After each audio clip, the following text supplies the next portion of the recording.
Halo Sobat Kominfo, selamat datang di podcast Kepoin Yuk! Yuk! Bersama Novita di sini sebagai host. Sobat Kepo, mungkin kalian sudah mulai pada dengar nih tentang sensus ekonomi tahun 2026. Apa sih itu? Emang penting? Apa enggak sih buat pedagang pasar atau untuk owner online shop? Nah, biar langsung tahu nih, biar informasinya tidak simpang siur, hari ini kita sudah kedatangan tamu spesial yang bakal kita sidang kayaknya ya. Kita harus tanya-tanya sedetail-sedetailnya dengan banyak pertanyaan kepada beliau. Sudah hadir di dalam studio ada Bapak Budi Hartono, SST MSI. Beliau adalah statistisi ahli Madya BPS Kabupaten Temanggung. Please welcome Pak Budi Hartono. Selamat datang Pak Budi. Ya, selamat datang Mbak. Kali kedua ya Pak? Okay. Kali kedua tapi harus yang berbeda. Pak Budi gimana kabarnya hari ini? Alhamdulillah luar biasa. Sehat ya Pak? Sehat. Kayaknya lagi mulai sibuk-sibuknya nih berarti ya BPS ya Pak? Iya, sedang sibuk sekali Mbak untuk persiapan sensus ekonomi ya dan kegiatan survei-survei lain. Baik Pak, di tengah kesibukannya nih Pak Budi mau nih meluangkan waktunya untuk kita kepo-kepo tentang sensus ekonomi 2026. Pak Budi, apa sih itu sensus ekonomi 2026? Kenapa ini tuh harus banget dilaksanakan sekarang? Yeah. Baik, terima kasih Mbak Novita dan dari Kominfo. Terima kasih sudah diberikan ruang dan waktu, ini kali yang kedua. Betul. Semoga tidak bosan-bosan mengundang kami. Jadi BPS sekarang ini sedang sibuk untuk persiapan sensus ekonomi, sensus ekonomi 2026. Jadi menurut Undang-Undang nomor 16 tahun 1997 tentang statistik, BPS kita diamanahi untuk melaksanakan 3 jenis sensus, yaitu yang pertama adalah sensus penduduk, kemudian sensus pertanian, dan sensus ekonomi, di mana 3 sensus itu dilaksanakan setiap 10 tahun sekali. Itu sensus penduduk itu pada tahun yang belakangnya 0 ya, tahun 2000, terakhir tahun 2020. Baik. Kemudian untuk sensus pertanian itu tahun kelipatan belakangnya 3, jadi terakhir adalah di tahun 2023. Dan yang ketiga adalah sensus ekonomi, itu di tahun yang kelipatan 6 ya, jadi akan dilaksanakan di tahun ini, di tahun 2026. Ini adalah pelaksanaan sensus yang kelima ya, rencana yang kelima. Jadi selama penyelenggaraan sensus ekonomi adalah ini yang kelima, seperti itu. Nah, ini saya pakai baju orange, ini merupakan lambang warna dari sensus ekonomi. Jadi kalau di logo itu kami 3 warna Mbak, jadi warna biru, warna hijau dan warna orange. Biru sensus penduduk, kemudian hijau pertanian, dan orange sensus ekonomi. Baik. Itu. Jadi ini itu pasti akan dilaksanakan setiap 10 tahun sekali. Terakhir 2016 dan sekarang tahun 2026 akan dilaksanakan sensus ekonomi. Seperti itu ya Pak. Lalu nih Pak, targetnya atau tujuan besar dari BPS itu apa sih yang ingin dicapai karena adanya sensus ekonomi ini? Salah satu hal yang melatar belakangi sensus ekonomi, dan dalam 10 tahun itu pasti perubahan yang terjadi di masyarakat kan luar biasa Pak. Mungkin sebagai pembanding saja, di tahun 2016 dengan tahun 2026 itu banyak hal yang berubah dan berbeda gitu ya. Mungkin secara ekonomi tahun dulu di tahun 2016 itu banyak MLM mungkin ya. Itu yang mungkin salah satu produk bekal makanan gitu ya. Itu yang dulu sangat terkenal sekali, tapi sekarang mungkin sudah mulai nggak ada gitu ya. Belum lagi produk MLM lain seperti obat-obatan, kemudian make up mungkin ya, seperti itu. Selain itu juga kemarin kita pernah terjadi COVID dan itu ternyata banyak merubah perilaku konsumsi masyarakat. Mungkin dulu kita belanja itu harus datang ke toko. Nah sekarang kita tinggal duduk di rumah, semuanya sudah datang gitu. Iya. Kemudian cara berbelanja juga dulu, cara berbelanja itu kita dulu harus datang, kemudian bayarnya dengan uang tunai. Nah, sekarang sudah berubah, kemudian berubah jadi ATM, sekarang sudah pakai kris gitu ya, kemudian pakai e-wallet dan lain-lain ya. Kemudian juga pabrik-pabrik mungkin ya, industri dulu kita banyak melibatkan banyak tenaga kerja ya. Kemudian di sekarang ini sudah mulai digitalisasi, kemudian modern gitu ya, seperti itu. Jadi selama 1 dekade itu ternyata perubahan usaha maupun perilaku masyarakat itu sangat luar biasa gitu, seperti itu. Itulah perlu hadir sensus ekonomi itu untuk memotret kembali dunia usaha ya, khususnya itu sepanjang 10 tahun ini pasti banyak perubahan gitu ya. Jadi dalam proses pembangunan sensus ekonomi itu kita hadir untuk memberikan data terkini ya, untuk usaha, kemudian sebagai bahan untuk kebijakan ya, kemudian untuk pelaksanaan program-program pemerintah, kemudian evaluasi program yang sudah berjalan itu kan perlu dievaluasi ya. Nah, itulah hadirnya sensus ekonomi itu untuk menyediakan data terkini terkait ekonomi usaha yang digunakan oleh pemerintah untuk kebijakan gitu ya. Berarti itu sangat penting banget ini Pak. Yes, sangat ekonomi. Penting. Untuk warga Temanggung nih, atau untuk pelaku usaha lokal, apa sih sebenarnya untungnya untuk mereka mendapatkan sensus ekonomi di tahun 2026? Yeah. Jadi secara garis besar tujuan dari sensus ekonomi itu kita ada 3 nggih, Mbak. Jadi secara perinci sensus ini yang pertama akan memberikan gambaran mengenai struktur ekonomi saat ini, mana sektor yang tumbuh dan mana sektor yang sudah menurun atau tidak beroperasi kembali.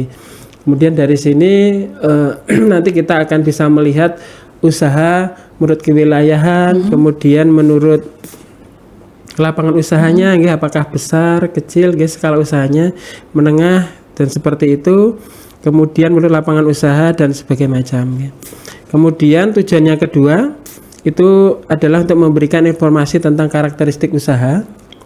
Itu sehingga kita bisa memahami bagaimana pelaku usaha beroperasi di lapangan Jadi nanti di sini kita akan mendapatkan data berdasarkan usaha itu kendala, kemudian prospeknya, kemudian kinerja dan daya saing, dan juga pemodalan dan investasi seperti itu. Kemudian yang ketiga, tujuan dari sensus ekonomi 2026 itu adalah, ini tidak kalah penting Pak, karena sekarang ini adalah era-era digital ekonomi lingkungan.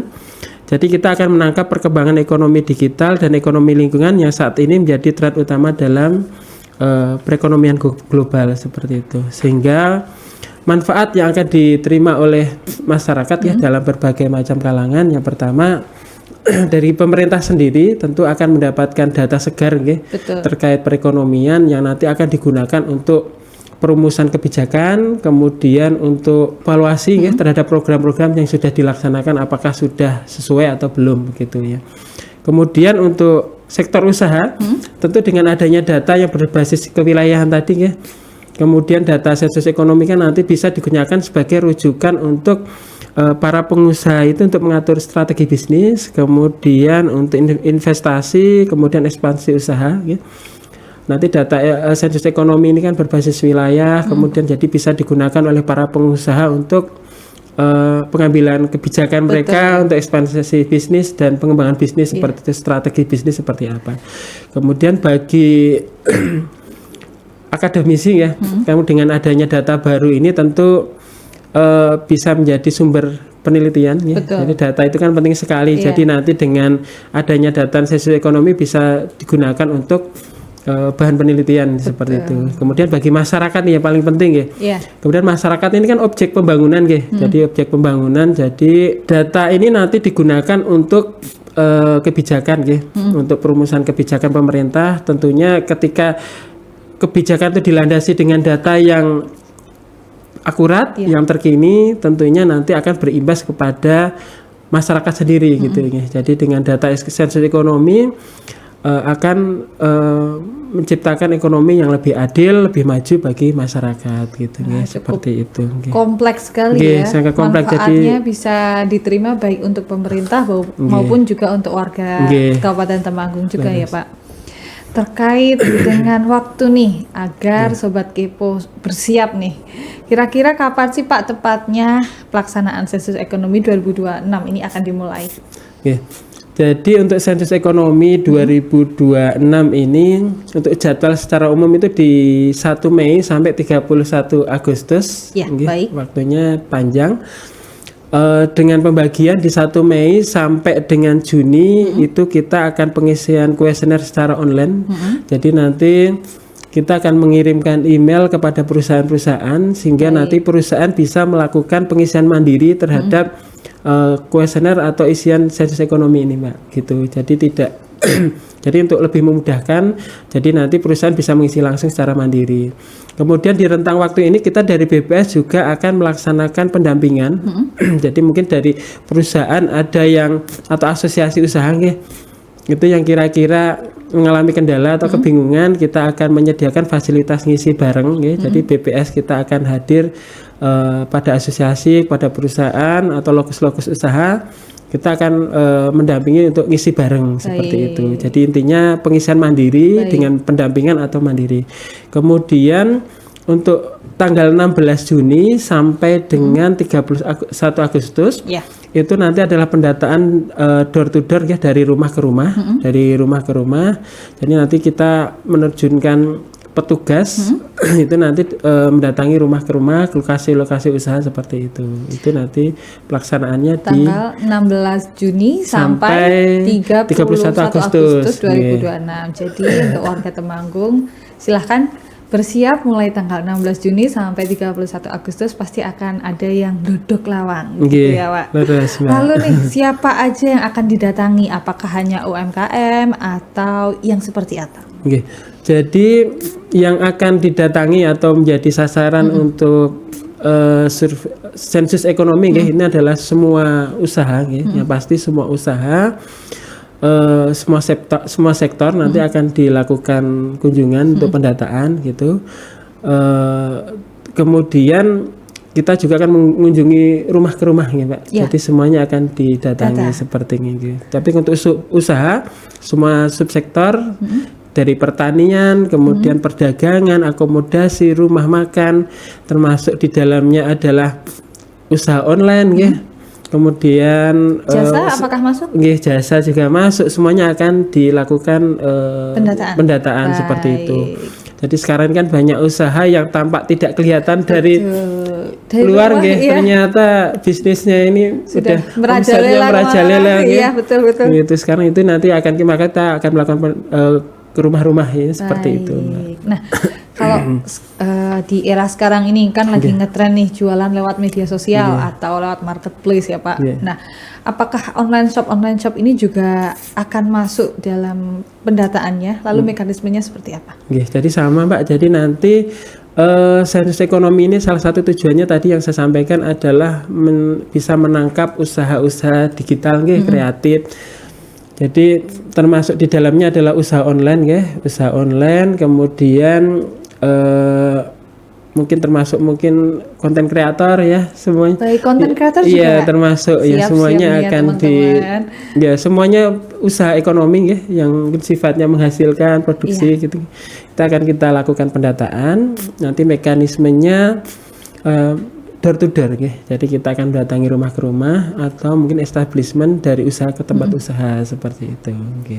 Jadi untuk informasinya nih, kira-kira yang akan ditanyakan dari petugas itu apa aja sih Pak?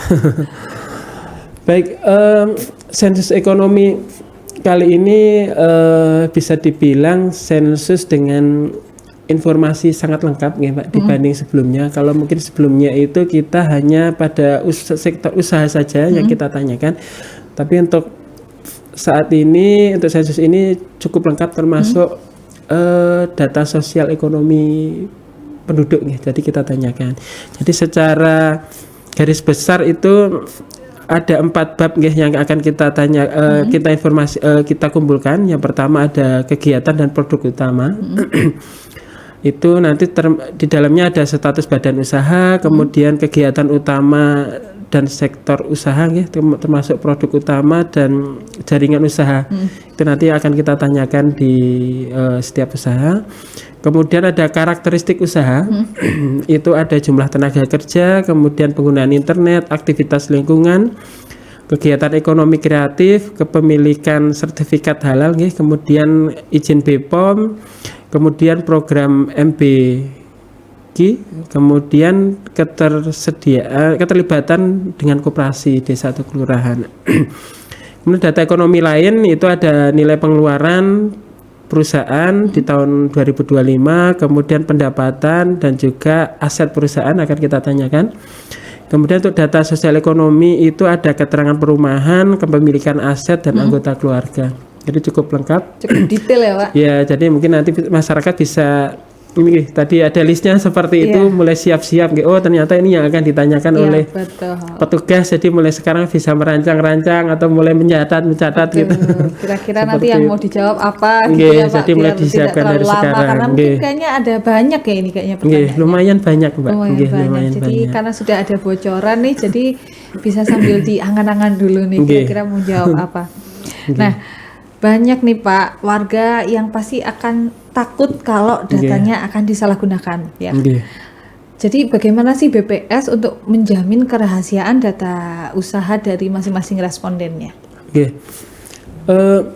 Bahwa kerahasiaan data itu dijamin secara undang-undang ya. Jadi di Undang-Undang Statistik nomor 16 tahun 1997 tentang statistik tadi, kerahasiaan data dijamin di sana. Jadi yang pertama itu petugas BPS itu dilarang untuk membocorkan data, Mbak. Jadi ketika kita sudah mendata, kita tidak boleh menyampaikan ke orang lain isinya apa. Seperti itu udah pakem kita gitu ya. Kemudian yang kedua, petugas kami latih dan mereka juga menandatangani kontrak. Jadi salah satu kontrak etika yang harus dijaga oleh petugas itu adalah untuk menjaga kerahasiaan data dari respondennya. Jadi kami menjamin kerahasiaan data tersebut. Kemudian dalam undang-undang juga ada pidana bagi pendata apabila kerahasiaan data itu tidak bisa dijaga gitu. Itu secara pidana ada. Dan yang keempat dari sistem kami dari sistem pengumpulan maupun pengolahan kami sudah menggunakan enkripsi ya. Jadi untuk pengamanan. Jadi sudah pastikan bahwa data itu akan aman, tidak akan bocor seperti itu. Jadi, itu kemudian secara kasih datanya juga kita tidak menyampaikan kepada masyarakat data yang sifatnya by name by address enggak ya. Jadi data kita bersifat agregat, mungkin wilayah, kecamatan atau kabupaten begitu. Jadi tidak by name by address.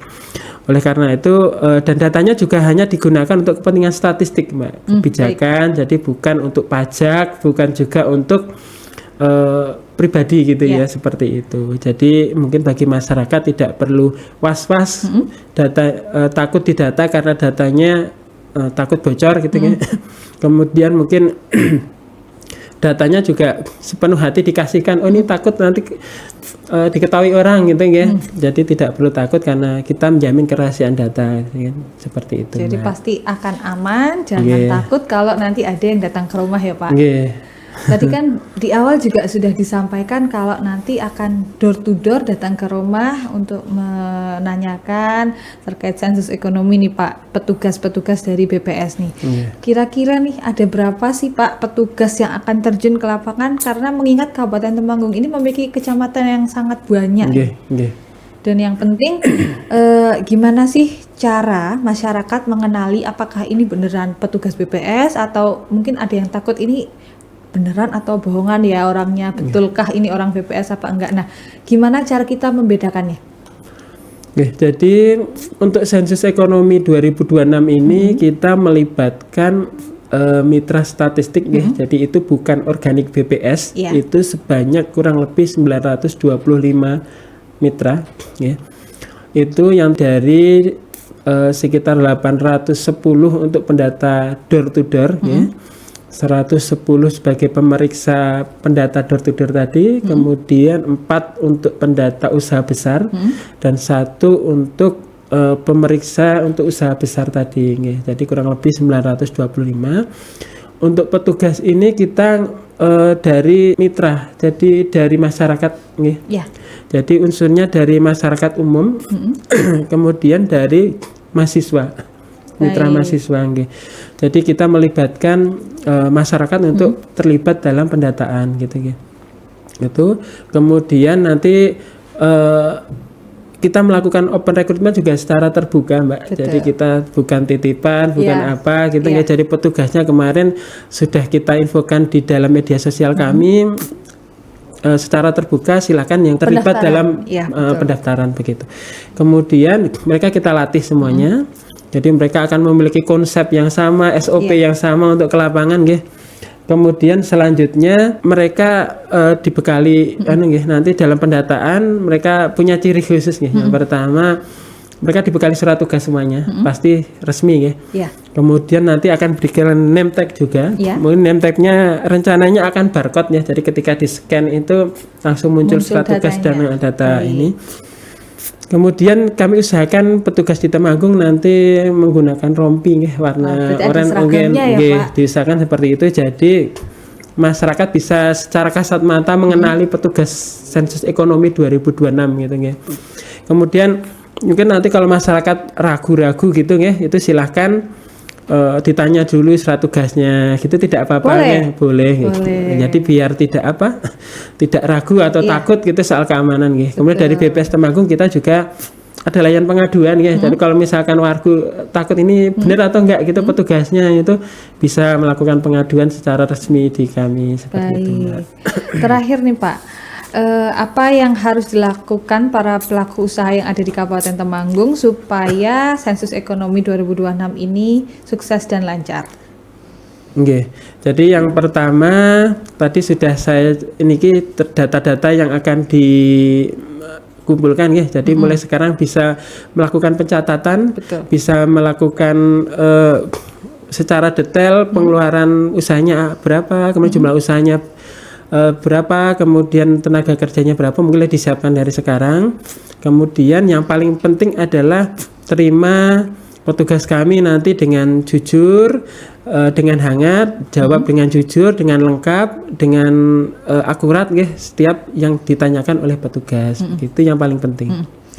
Nah, mungkin ada pesan khusus nih dari Pak Budi buat Sobat Kominfo, Sobat Kepo tentang pentingnya partisipasi kita semua dalam sensus ekonomi 2026. Baik, terima kasih. Yang pertama, bahwa sensus ekonomi ini 2026 ini bukan sekedar pendataan, tapi adalah investasi untuk perekonomian Indonesia yang lebih maju dan berkeadilan seperti itu. Dan sensus ekonomi ini bukan hanya milik BPS saja, tapi milik kita semuanya, milik seluruh rakyat Indonesia. Mari kita kawal untuk kesuksesannya agar data yang dihasilkan adalah data yang berkualitas, bermanfaat dan juga berdampak untuk kemakmuran dan juga kesejahteraan masyarakat Indonesia.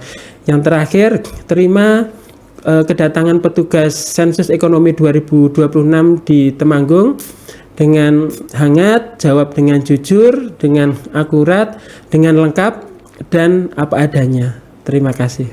Baik Pak Budi, luar biasa sekali nih penjelasannya, cukup panjang dan detail terkait sensus ekonomi 2026. Nah, buat Sobat Kepo jangan ragu, terima petugasnya, berikan data yang jujur karena data kita adalah masa depan ekonomi kita. Baik Pak Budi, terima kasih sudah meluangkan waktunya, sudah hadir bersama kita, dan semoga sensus ekonomi 2026 ini lancar dan diberikan hasil yang terbaik.